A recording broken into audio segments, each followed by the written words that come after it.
This is CHSR 97.9 FM here in Fredericton, New Brunswick, Canada.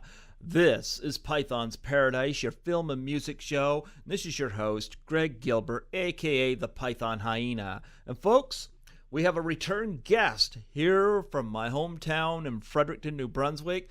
Yes, we have Uncle Rob Pinnock back on with us. How do you do, Rob? I do well. How do you do? I'm doing fine. Yeah, well, thanks for having me back. Yes, having you back, and we got a little late start here, but I guess you had... Yes, my apologies there. You know, we've had some crazy weather up here, and caused an issue in my home, shall we say. I think it's funny you mentioned to me you had a plumbing issue. I'm like, did you plug the toilet? No, nothing like that. No, just, anyway. Well, let's change the subject. Well, I was thinking, did you take a bunch of those Justin Bieber tracks from the station, like just kind of hide them in the toilet? Well, that'd be a good place for them. Well, you know what?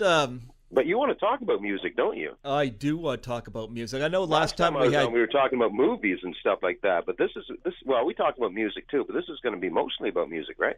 Yeah. Well, last year I had you on. We talked mainly about the Reaper and how lovely and gorgeous Catherine Mary Stewart is, and lovely lady. Yes. Yeah, I'm still in touch with her, and Yep. But we're going to talk about some music, and sure. And I remember the night I played your interview here at the station. I actually had room to play a song, so I played Small Town Boy by Bronski Beat, because you said that was your first song you ever played. That was the first record I ever threw on as a professional DJ. Yes, that started my career. Did they ever get back to you and say, hey, thanks? No, they never did. Ungrateful bastards. No, they didn't. I didn't tell them either, though. So it was just a moment in my life that I knew I should make a mental note of. It wasn't like there's any great significance to that song. It was just the one that was coming up in rotation next, really. And I thought that was kind of a cool one at the time. I'm mid '80s. Bronski Beat wasn't. It was still kind of hip, and small town boy. I'm a small town boy. Yeah, so, same here. Yeah, so it was weirdly appropriate, but it wasn't anything that I set out to execute as my first song, that a special pick of mine. But it was a good one. But I just knew I had to make a mental note of what the first one was. So yeah, that's right. Bronski Beat, Small Town Boy. There you go. Well, I had an idea for our second interview on here, and I thought, because you're into music and you're a cool guy to talk to, and you got a good voice for radio, and go on. Yeah, well, I wanted to talk about we got kind of three sections here. You got male vocalists, female vocalists, and you get your bands. And I thought, maybe we would talk about our, your top 5 favorites in each category, or what comes to mind. 5. Right.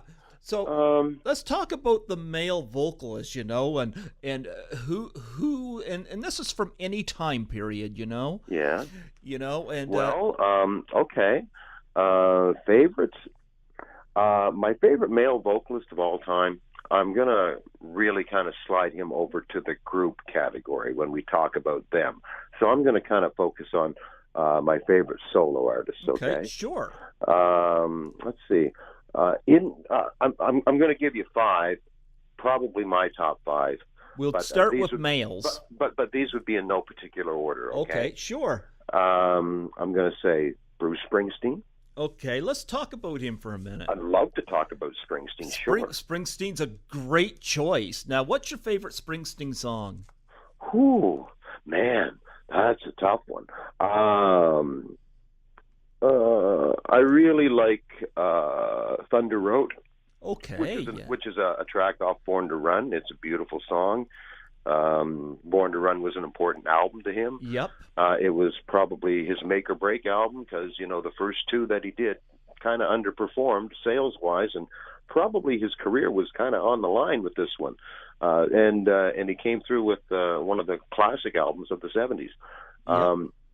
Thunder Road is just beautiful imagery. It really captures him as not only a great lyricist, but throwing a bit of poetry in there too, but not poetry in a sense that it was too far-reaching. It was just common man speak, and so vivid. I'd have to go with Thunder Road as a favorite, but certainly that would be one of many.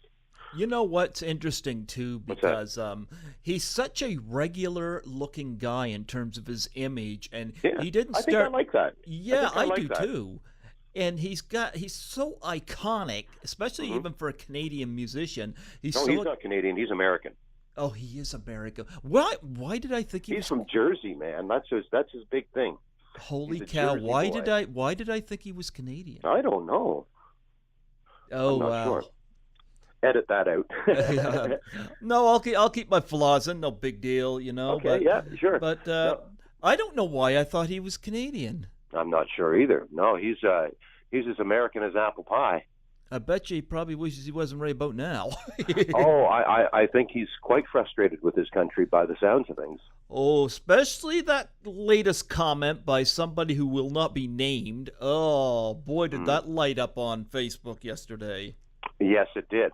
Yes, it did. And very uncalled for. And I'm going to tell you, a lot of the American people are very apologetic. Oh, yeah. Yeah. They'd have to be. I'm sorry, but they've got an idiot running things. Yeah. Really, and that puts them in a really precarious situation. Yeah. It's really sad. Well, I think it's sad. I'll say this. Bruce Springsteen may be American, but he's certainly welcome here to all of his Canadian fans anytime. Oh, most certainly. And I'm sure, I'm sure the American fans love him too, He's earned every bit of success he's had. Yep. Yeah. Another song I really like of his is an album track off Born in the USA, No Surrender. That one comes to mind too, because it's just a great anthem of youth. And it was a song that he kicked off his show when the only time I saw him down in Moncton a few years back. It was amazing. Okay. You saw him in concert, huh?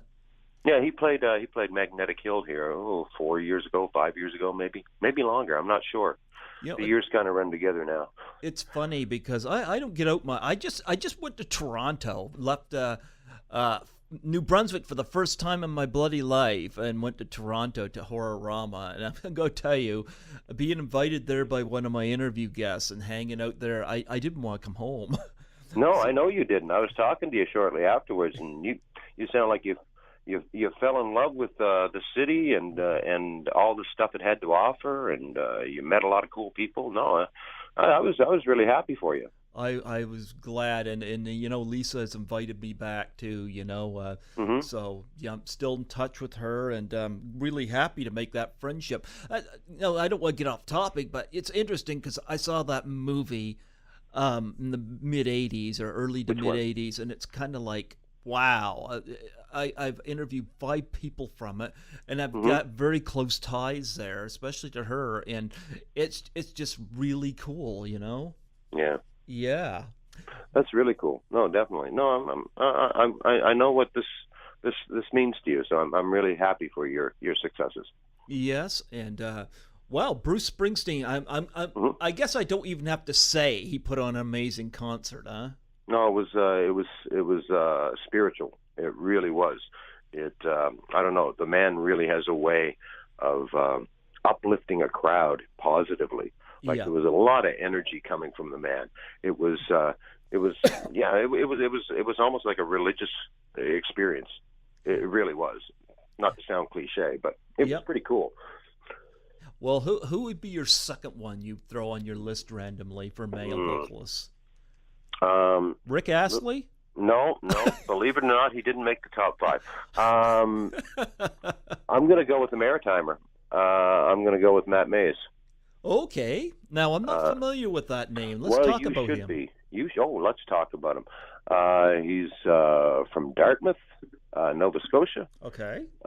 He's been around. I think he put out his first solo album in around 2002, 2003. Okay. Again, he's playing in Fredericton here this week, as a matter of fact, with July Talk. Okay. Just again, getting back to the Springsteen thing, I get a lot of the same sort of rush when I see Matt perform. He's got a lot of earnestness and a lot of sweat and a lot of energy and a lot of power from the stage. Like he's good. Like he's really good. I really appreciate that in a live setting, and he delivers. I've never seen a bad Matt Mays show. Yes, we got to plug him a little bit because we want, especially to anybody like in the UK that hears my podcast. My God, yeah. Yeah. So it's Matt Mays. Matt Mays. Yes. He's from the east coast of Canada. Here, he's from Dartmouth, Nova Scotia, which is kind of like a twin city to Halifax, right? Mm-hmm. But again, just a great songwriter. Any favorite track by him? There's one off his. There's many. I just was listening to his latest album. As a matter of fact, it's got a lot of great things on it. My favorite Matt Mays song would probably be "Stand Down at Sundown." It's on his second album, and I just love it. How many albums does he have out that I don't know who this guy is? I think 5 or 6. Oh my goodness, what is wrong with me? You've got to catch up with that guy. He's good. I guess. He's awesome. I guess. Well, I'll definitely have to check that out because you get some good taste. So. I think anybody who just appreciates good music would like him. Absolutely. So that's Matt Mays, especially you folks that hear this from United States and the UK. Yep. Check out Matt Mays and go on YouTube, find his tunes. Yes, we want to promote him from Dartmouth, Nova Scotia. Yeah, that's right. He's a great guy too. He's a great guy. Oh, you met him, huh? Oh, numerous times. Oh, perfect. I've got we were the radio station I work at. We were one of the first stations to play him. Oh, fantastic. Over at the Fox, and I got him to sign a gig poster. Okay. Right around that time. Actually, it might have been the following year, and he wrote on it, "Uncle Robbie, thanks for playing me first." So that's one of my prized possessions. Oh, you know what? That is awesome. Especially I have it mounted. It's on my wall. I smile every time I look at it. That's one of my prouder moments. Oh, that's fantastic. And you get that special connection there. Yeah. So absolutely. Who'd be third on your mail list? Probably like a guy like Warren Zevon. Oh, I know who that is. Werewolves in London. Well, that's the one he's known for mostly. Yeah. But he's written a ton of great songs. Got a lot of black humor in his lyrics. A lot of really cutting wit. But just a great songwriter, great band leader. And sadly no longer with us. No. And one of those guys that was creative right up until the end, right? He knew he was dying and didn't stop. I think his last album came out, either just before or just after he passed away. Do you have a favorite tune by him? Boy, again, for any of these guys to narrow it down to one song, that's really hard. Well, you could pick a bunch. You don't have to just go with one, but yeah. Yep. I like Werewolves in London. I do like that. Well, yeah, that is a good one, and that's a fun one. I would probably go with the French Inhaler. Okay. Which is off his second solo album. Excitable Boy, which is the title track from the same album that has Werewolves of London. That's a great song. Are you an excitable boy? Am I one? Yeah. Not like that guy in that song. He's scarily excitable. Okay. But again, that's a great example of kind of the dark humor that Zevon specialized in. Okay. Who would be your fourth on your list?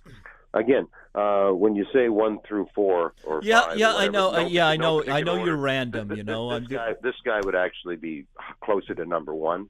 Okay. That would be none other than David Bowie.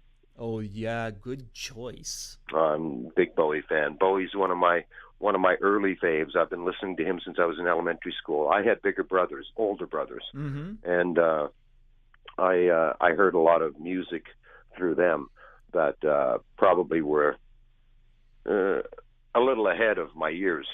Bowie's very poetic too. Yeah, and you know, always looking at what was going to be next. He was always changing. He was always evolving. You know, he had a great gift of anticipating trends and being on the cutting edge. And again, a great lyricist, great trendsetter, great songwriter.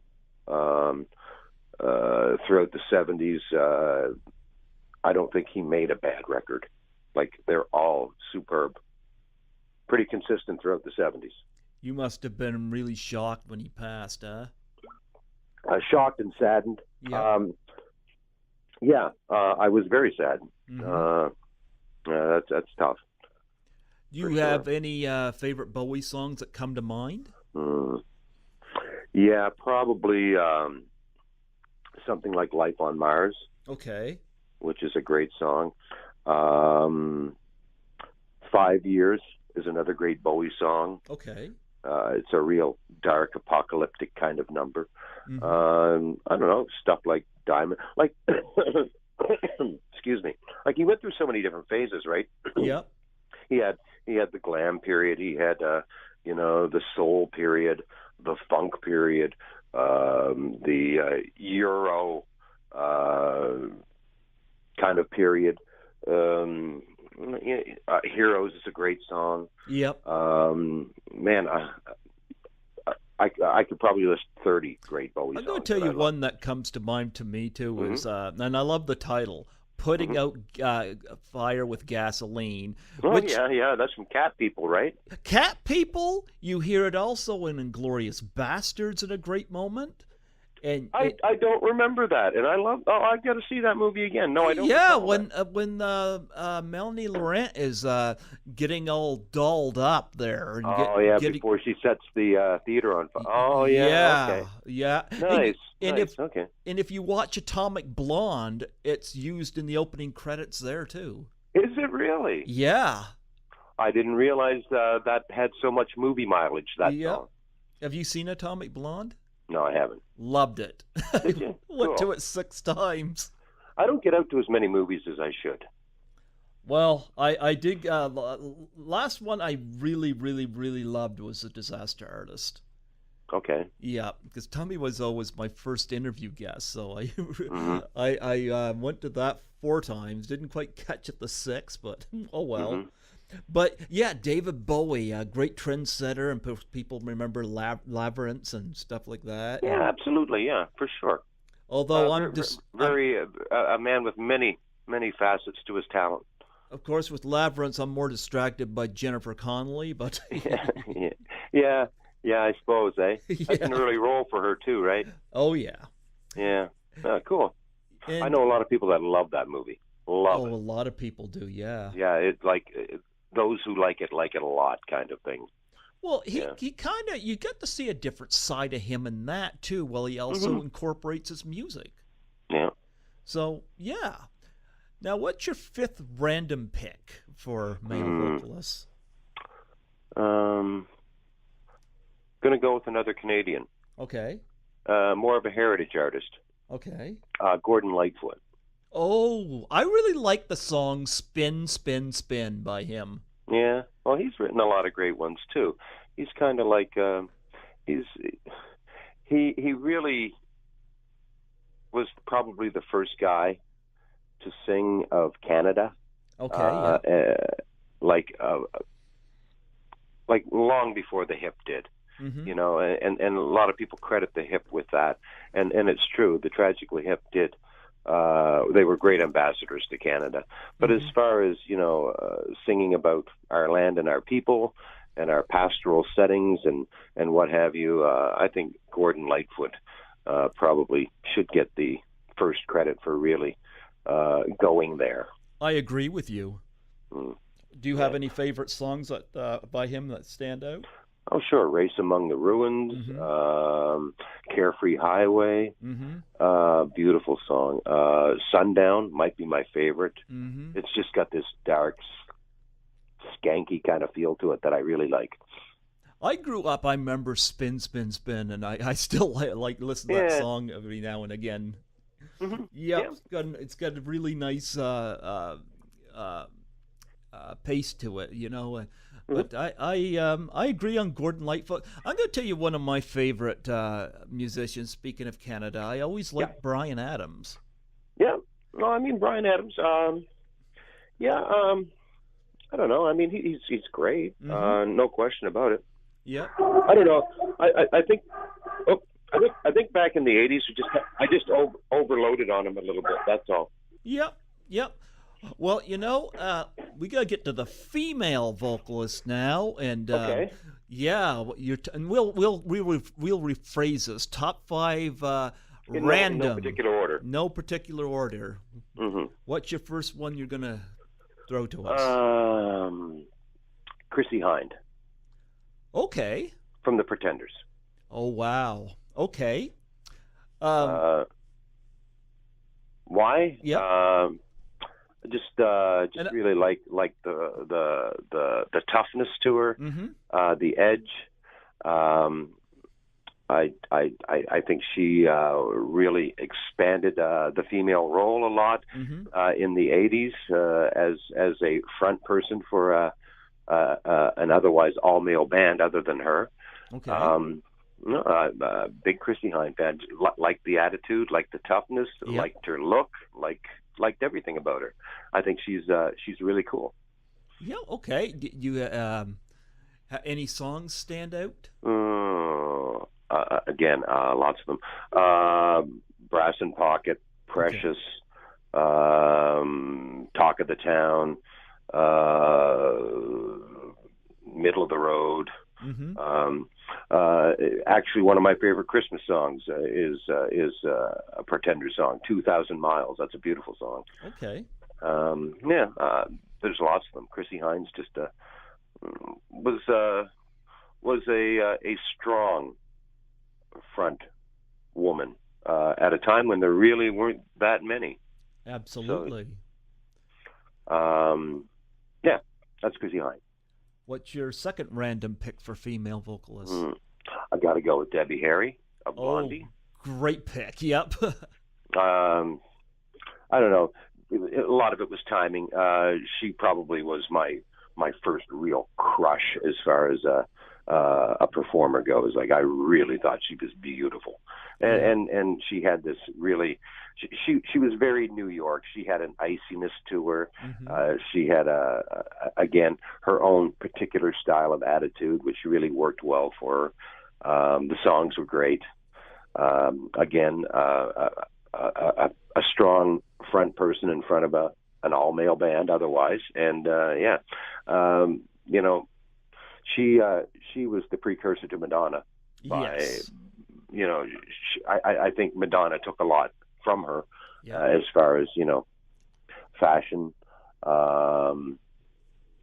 how to empower yourself with sexuality. Yep. I think those were Debbie Harry's strong points, and I just liked her voice. Absolutely. Any Debbie Harry / Blondie songs? That, sure. Yeah. Hanging on the Telephone, Rip Her to Shreds. Stuff like that. Let's not forget "Call Me" was like the number one hit. You always mention songs that are featured in movies. Well, "Call Me," I remember. I believe was the number one song of 1980. It was 1980. Yep.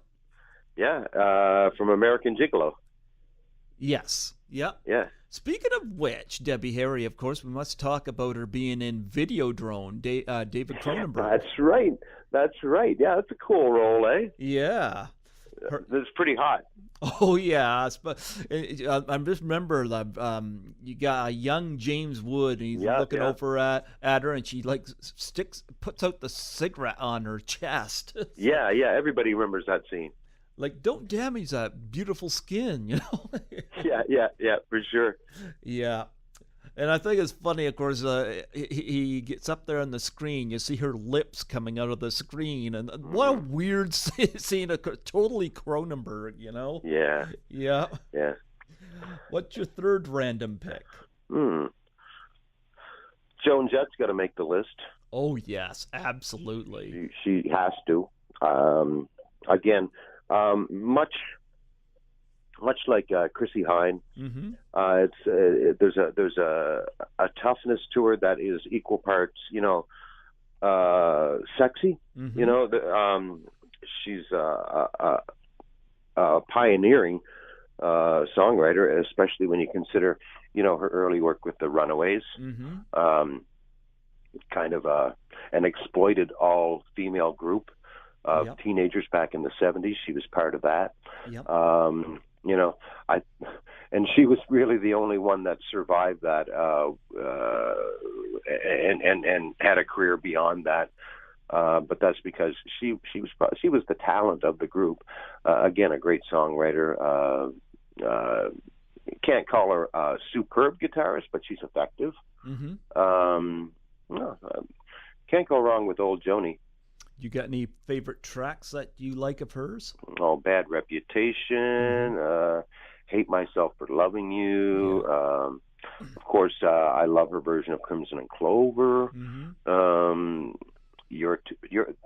whole I Love Rock and Roll album is pretty good. Yeah.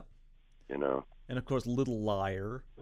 Oh, yeah, that's right, too. But you want me to tell you one song? I don't think it was ever released as a single, but I think it's my favorite of her songs. What's that? Riding with James Dean. I'm not familiar with that one. Yeah, it was on that album you had I Hate Myself for Loving You, Riding with James Dean, and then Little Liar. Those your first three tracks on the album. Yeah, I would recommend you listen to it. It's a really cool song. Yeah, Riding with James Dean. And I really like that Joan Jett song a lot, and I never forgot it. Yep. Well, there you go. What's your fourth random pick for female vocalist? Probably going to go with another Joni Mitchell. Oh, okay. Canadian. Okay. So much talent. Superb musician. Unique vocalist. Great songwriter. She and when she was younger, she just looked angelic. She just almost had a golden halo around her. She was just a beautiful girl. Yep. She was the package. She was everything. Like she could do it all. And that Blue album is one of the best albums ever made. It's just gorgeous. Yeah. Any songs that stand out to you for her? Yeah, absolutely. The River, Case of You, This Flight Tonight, Free Man in Paris, Raised on Robbery's kind of fun. I don't know. Lots of stuff. Yeah, that's a great choice too, Joni Mitchell, too. Oh, thank you very much. Yep. And what would be your fifth random? I want to think about that one. Oh, I know what I'm going to pick. Okay. I'm going to pick Ronnie Spector. Okay. Of the Ronettes. Okay. Phil Spector's wife at one time. Kind of a neat story. Okay. Phil Spector was in love with her voice before he was in love with her. Okay. But as the top producer of the day, he kind of made her his muse. He gave her lots of great songs. Eventually, they did end up getting married, but it wasn't a happy marriage by any stretch because he suffered from all sorts of paranoias and various, mental afflictions. Yep. And he pretty much imprisoned her for their time together. But one of the great songs of all time is the Ronettes' Oh my God, I can't believe I'm drawing a blank.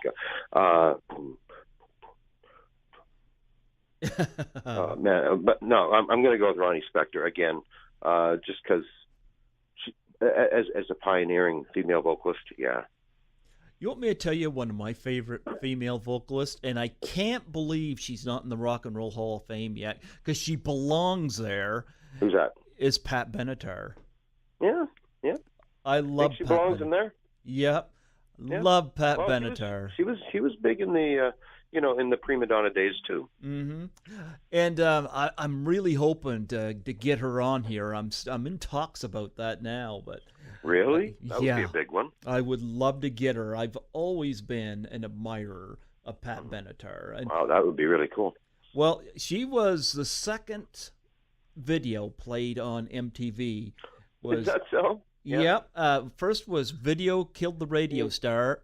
Yeah, I remember that. And then there was, I'm trying to think which one it was. Oh, the Ronette song I'm thinking of is Be My Baby. Duh. Oh, yes. Good song.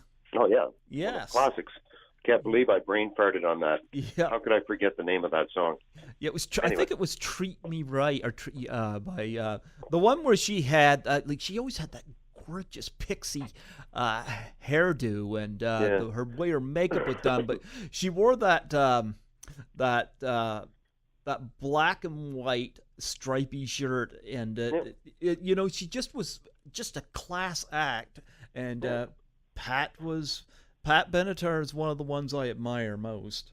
One of her records showed up used at the Second Spin, the record store I work at, as you know, part time, and I was really curious to hear her version of the Beatles' "Helter Skelter." And you know what? It wasn't bad. Oh, wow. It wasn't bad. I had no idea she covered "Helter Skelter" until like a couple of weeks ago, and it was respectable. It was pretty good. Well, Pat, I think is like I said, why she's not in the Hall of Fame, Rock and Roll Hall of Fame. I'll never figure out. And well, you might have a point there. Yeah, and they're going to be adding people for a while yet, so she probably have her day. Well, I hope so. I'm definitely she's somebody I'm rooting on. Now we're going to talk about your top 5 favorite bands. Piece of cake. Yeah. Who's your number one random pick? Well, my favorite band of all time is The Replacements. Okay. And that's the led by Paul Westerberg on vocals and their chief songwriter. That was the guy I probably would put down as my favorite male vocalist of all time. Okay. But to fatten out but I didn't want to discount the band. So I moved the two of them into the group category that you're asking me about. So yeah, The Replacements would be they are my all-time number one band, and they have been for over 30 years now. I love them. Oh, did you ever see them in concert? Yes, I did see them. I saw them on their final tour when they played Montreal. Oh, that must have been a big thing for you. It was huge. Yes. It was February 20th, 1991. Holy I remember the date. So, this is probably, I know I sound like a broken record, but I'm always going to ask this. Favorite song or songs? Oh, boy. Yeah, like all freight. Swingin' Party, Here Comes a Regular, Unsatisfied, Treatment Bound, Color Me Impressed. I'm just, I'll Be You. I like, man, I could, my dog fell.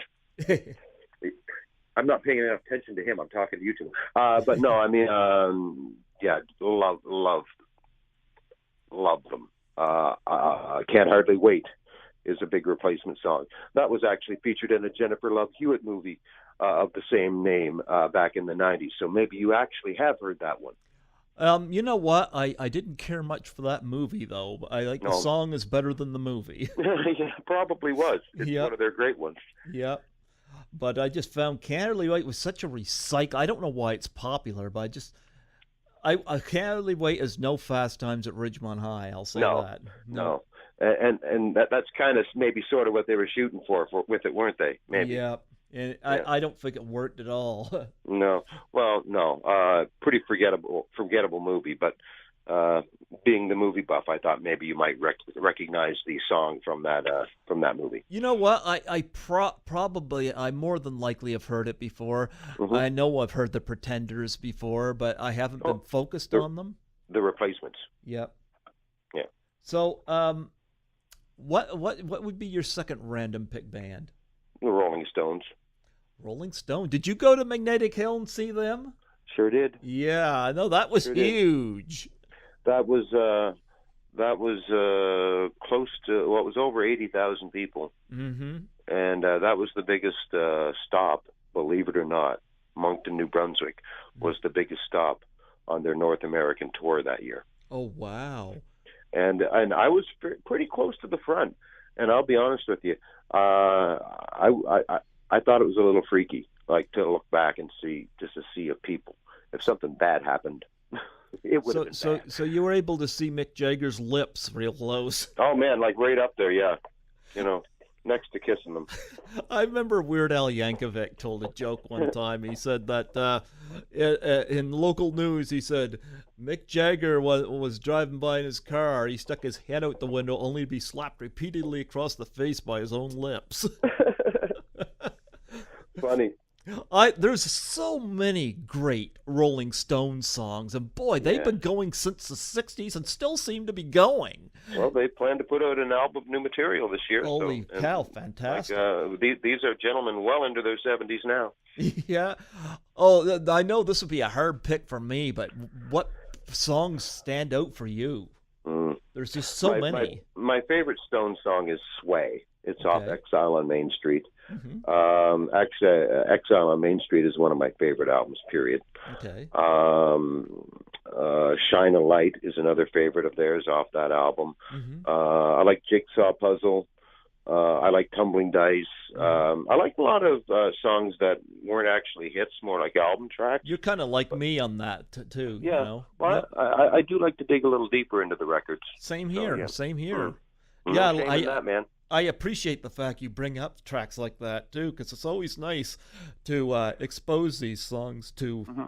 Well, you remember, I do work in radio, right? Yeah. So the really popular ones I've heard, like Start Me Up, I don't know how many times I've heard that in my life. Like, the shine is off that one. Mm-hmm. But the ones that I don't hear all the time are the ones that I warm up to a little more at this point in my life. Yes. So what would be your third random pick band? Sex Pistols. Oh, wow. Going back to punk. Yes. Yeah. Oh, they only made one really proper studio album, mm-hmm. but it's a powerhouse. It was seen as so subversive at the time and mm-hmm. so, taboo. But really, if you listen to it now, it's just an almighty rock and roll record, and that's all it is. Yeah, sure, there's a lot of attitude in it, but what great rock and roll doesn't have a little bit of attitude in it, right? So, no, I'm a big fan of the Sex Pistols, and I always have been. For me, they always labeled Sex Pistols as punk, and for me, for punk, I love the Ramones. Yeah, for sure. Love the Ramones too. Yep. So do you have any favorite Pistol songs you like best? Oh, Holiday in the Sun, mm-hmm. No Feelings, okay. God Save the Queen, Anarchy in the UK, and they're all pretty much on that one album. That album will go down as one of the great moments of rock history. I'm convinced of it. Did you see the documentary, The Filth and the Fury? I sure did. Great movie, yep. I liked all those Jonathan Demme documentaries. Mm-hmm. There was one. It was almost like a trilogy that he did. He did one on the Pistols. He did one on the Clash. Okay. And he did one on a group called Dr. Feelgood. Okay. Who is another group I'm going to mention. Actually, they will be the next band that I mention. Well, let's talk about them. Dr. Feelgood? Yep. Yeah. Not many people know about Dr. Feelgood. Again, they're only around well, I shouldn't say that. There's a period of the band that I really, really like. Okay. That's the first formation of the band that had the guitarist Wilco Johnson in it. When the three albums that they made with him are just again, powerhouse records. A real stripped down, aggressive R&B and blues. They also had an element of danger to them. They had the aesthetic of cheap suits. They kind of looked like gangsters a little bit. But between the vocalist Lee Brillo and the guitarist Wilco Johnson, they were like two dynamos on stage, like two atoms or something like that, just bouncing around, and it was just amazing to watch. So much energy, so much fun. I've never seen those guys. I wish I had of. Like, say, 1975, 1976. That would have been pretty incredible because they were an awesome band at that point. And, of course, you can't mention Dr. Feelgood without thinking of the Motley Crue song as well. Yeah, I think that's what a lot of people think of first. Yeah. But yeah, Dr. Feelgood was a hard-driving R&B group out of England in the mid-'70s who were part of that pub rock scene, mm-hmm. which kind of predated punk rock to a degree. Do you have any favorite songs by them that stand out? She Does It Right, mm-hmm. Roxette, Down by the Jetty. No, all great choices. They do a great version of the old Lieber and Stoller song, Riot in Cell Block Number 9. Mm-hmm. Yeah. What's your fifth random pick for a group? Going to go with the Stooges, bud. Okay. The Three Stooges? No, not the Three Stooges. The Four Stooges from Detroit, Michigan, led by head stooge Iggy Pop. Oh, Iggy Pop, yes. No. You know what? I'm gonna backtrack. I'm not gonna pick the Stooges. We'll say they're sixth. I'm gonna go with the Velvet Underground. Okay, good pick. Yeah, love the Velvet Underground. Okay, talk about that. Glad to. They are. They're kind of called proto-punk, mm-hmm. But really they weren't very punk. Not to my, maybe not in the traditional sense. Mm-hmm. If you think of punk, if you break it down to what it was supposed to be, it was just breaking down the rules and really not following the form and format of the day. The Velvet Underground were definitely punk in that regards. We're not talking about fast punk rock, doing the pogo or slam dancing. It's not that kind of thing. But on its originality, it was extremely punk. I mean, the Velvet Underground were singing about subjects like heroin, scoring drugs, S&M. They were into the underbelly of New York City, and Lou Reed was so good at documenting that. Yep. Mm-hmm.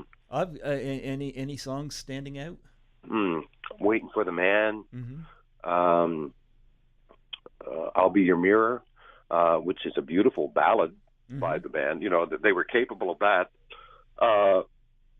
Let's see, Femme Fatale, Run, Run, Run. Mm-hmm. Venus and Furs is kind of cool. Yeah. White Light, White Heat. And they're an interesting band too because they put out 4 albums with basically Lou Reed in the group, and each album has its own distinct personality. The debut album was very widely varied in style. But very groundbreaking and experimental at the same time. Second album, White Light, White Heat, was very aggressive and primitive sounding. The third album, which is the self-titled one, is almost like a softer acoustic album. And the fourth one, Loaded, is it's Lou Reed's tribute to rock and roll music, and it's very listener friendly. So that kind of a schizophrenic band, especially in terms of the albums that they made. Mm-hmm. Really hard to put a finger on the Velvet Underground, but they're so important. I got a lot of favorite bands, and as I mentioned, the Ramones. I'm gonna tell you one band that I really liked, and I wouldn't Hmm. say they're the greatest band in the world, but I like pretty much everything they did, and I Who's would that? love to see them in the Hall of Fame. The Cars. The Cars. I love the I know Cars. you do. You've mentioned the Cars before. I like the Cars. Yeah, I had somebody who, the manager of some of the musicians that have been sent to me, doesn't think they deserve to be in the Hall of Fame, but I don't Yeah. know. I think the Cars, Well, I I like mean, them. you stack them up against a lot of people that are in it already, Yeah, and yeah, they're deserving. I mean, like it's hard for you to say the Cars aren't deserving, and the Talking Heads are. yeah, Well, I think they're both, pretty big and influential during their peak periods. yeah. I But love the Cars, and mm, they definitely had some fantastic album covers. yeah, they did. Yeah, Yep. I like the first album cover, the Oh one where the yeah. girl is staring through the windshield and the steering wheel is a clear plastic steering wheel. I always thought that was kind of cool. I thought that was fantastic. Yeah, that had Good Times Roll on it, and Yeah, yep, Best Friend's Girl My and Best Friend's Girl. Moving in Stereo. Speaking of Fast Times at Ridgemont High. Oh yeah, you got that image of Phoebe Cates. Yeah, totally, forever, permanently attached to that song. Yes. Yep. Another band I really like is AC/DC. Always liked Oh, AC/DC. yeah, sure, absolutely. You can't go wrong. I heard they came very, very, very close. Had it, of course, they performed at Magnetic Hill on a Thursday because they had to be somewhere else on the Friday. But I Hmm. heard that had they been there that Friday, they would have topped the Stones. That's what I heard. Maybe. I mean, it Yeah, was pretty close as is. yeah. And, AC/DC, Mm-hmm. AC/DC do good business because they're a real cradle to grave kind of band. Mm-hmm. Like, you'll have grandparents taking their grandkids to see AC/DC Mm-hmm. because they just have that wide of appeal and that wide of a heritage Yeah. that, people from who were 20 in the 70s embrace them. People who were in their 20s in the 80s embrace them. People who were in their 20s in the 90s do the same. They Yeah. just have that widespread appeal, and yeah, they're one of the biggies for sure. Can't go wrong with AC/DC. I like the Bon Scott era AC/DC more than the Brian Johnson era AC/DC, but I like both. Yep. I agree with you. Yep. I just like the sinister sound in Bon Scott's voice. Oh got a yeah. it's got a real sneer to it. It It sounds does. dangerous. Yeah, you're absolutely correct. Another band I really enjoyed growing up to is Duran Duran. You know what? I've got a soft spot for Duran Duran. Yeah. I think John Taylor is one of the great underrated bass players. I really Mhm. do. He's got some serious funk going on. I love the Rio album, and Yep. I have that's the only one I still own. Mm-hmm. But I like Seven and the Ragged Tiger too. That's a good album. Yeah. But unfortunately, they were attached to that new romantic movement of the early '80s that came out of the UK, and the shelf life on that stuff wasn't very long because it kind of was a trend. Mm-hmm. But they really made the most of it at the time because they really were one of the first bands to really embrace music video and see its possibilities. And instead of just doing a straight up performance in front of a camera, they would go to exotic locales and kind of, storyboard little mini movies to go along with their songs. So, they were pioneering artists as far as video is concerned. Mhm. And, aesthetically, they were good looking guys too, right? So that worked for them too. Another band I gotta bring up too, like, it's got a lot of talented people in it, is Genesis. Yeah. I'm not a huge Genesis fan, but, No? I can't deny their talents. I'm just not a big progressive rock Okay. kind of guy. I don't like 8-minute songs. I like 3-minute songs. Oh, I agree. The one thing I gotta say though, Phil Collins just seems to convey to play any instrument. Yeah, no, he's a talented guy. I would never say any of them aren't talented. Yeah. But, but again, you got to remember, when I started in radio in the '80s, like Genesis were all over the place. Yeah. So again, they're just a flavor they're a sweet that I had a little too much to eat. Oh, you know what? I get your point there. Yeah. And the same thing, you mentioned Bryan Adams, same thing. Nothing wrong with Bryan Adams. I just overdosed on Bryan Adams when he was big. You know what's interesting too, because when songs are overplayed, you kind of pull away from it. I know "Run to You" by Bryan Adams. I haven't got cold to it. I still love that song. Mm-hmm. But there are songs, you hear them so much, you get cold to them. So it's like you were saying about. Well, yeah. Yep. So too much of a good thing, right? Yeah. Too much. Yep, absolutely. Well, you know what, Rob? I've enjoyed reminiscing with you about. Well, that's good, man. Yeah. Oh well, I knew I had an idea for another interview with you, and I thought, well, I'll. Well, I'm glad you did it, and I'm glad it worked out. And I'm sorry I wasn't right on the ball for two. Well, you know what? Don't worry about it. You got back to me. I was able to joke with you about it. Absolutely. And we had a good laugh. But yeah, I don't feel bad about that at all. I'm like, I got another interview today, but it's about 2.5 hours away, so we're okay. good. All right. But good. all I can say is I don't know yet when this is going to air out, so be patient about that. But yeah, you just let me know.